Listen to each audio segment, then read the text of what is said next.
দেখো বন্ধুরা, আমি রাতের রান্না করছি, চিকেন রান্না হবে। তার জন্যে আমি চিকেনটা ধুয়ে পরিষ্কার করে তেল গরম করে এর মধ্যে দিয়ে দিচ্ছি চিকেন, আলু দিয়ে একসঙ্গে আমি তেলের মধ্যে হালকা করে ভেজে নেব।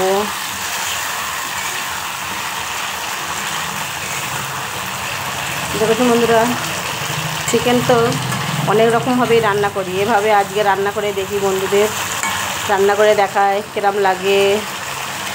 খেতে কিন্তু খুব স্বাদ হবে মনে হচ্ছে। চিকেন আলু একসঙ্গে ভাজা হয়ে যাচ্ছে। এর মধ্যে দিয়ে দেবো বন্ধুরা কেটে রাখা পেঁয়াজ। এর মধ্যে এখনও কিছু আমি মশলা দিইনি বন্ধুরা, অল্প পরিমাণ লবণ দিয়েছি। এর মধ্যে দিয়ে দিচ্ছি পেঁয়াজ কেটে রাখা। পেঁয়াজ আর আদা রসুনটা দিয়ে বন্ধুরা আমি ভালো করে এটাকে ভাজা ভাজা করে নেবো।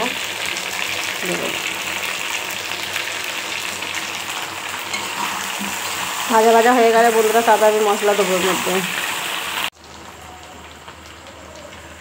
দেখো বন্ধুরা, আমি এখানে মশলাটা রেডি করে নিয়েছি। দেখেছো বন্ধুরা, সব কিছু মশলা এর মধ্যে দিয়ে আমি ভালো করে এবারে কষতে থাকবো।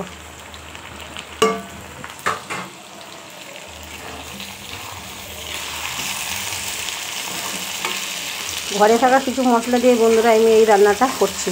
তার মধ্যে দিয়ে দিয়েছি ছোট্ট এলাচ দুটো তেজপাতা।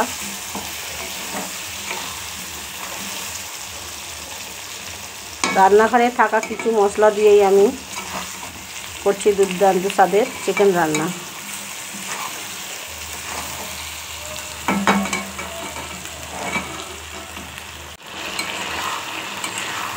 দেখো বন্ধুরা, ভালো করে আমার কষানো হয়ে গেছে মশলাতে। দেখো বন্ধুরা, তেলও ছেড়ে দিয়েছে।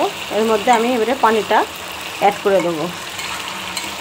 ঠিক আছে, খুব সুন্দর রং এসেছে তরকারিরও। এর মধ্যে আমি দিয়ে দিচ্ছি পানি।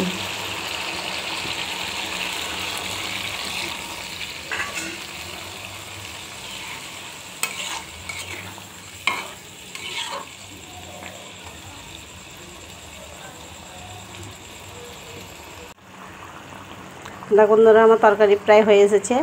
ধনে পাতাটা দিয়ে আমি বন্ধুরা একটু নাড়াচাড়া করে নামিয়ে নেব।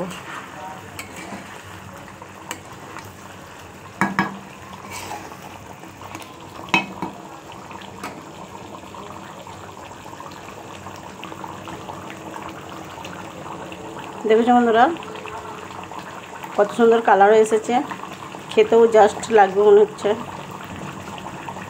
এভাবে বন্ধুরা বাড়িতে বানাবে। দেখো বন্ধুরা, আমার রাতের খাবার কমপ্লিট হয়ে গেল। এখানে দেখো সালাদ বানিয়ে নিয়েছি, আর এইখানে পরোটা। দেখেছো বন্ধুরা, একদম নরম পরোটা হয়েছে বন্ধুরা। দেখেছো, মুরগির মাংসতে রাত্রে বন্ধুরা জাস্ট লাগবে। ভালো লাগলে লাইক, শেয়ার, কমেন্ট করবে। আল্লাহ হাফেজ।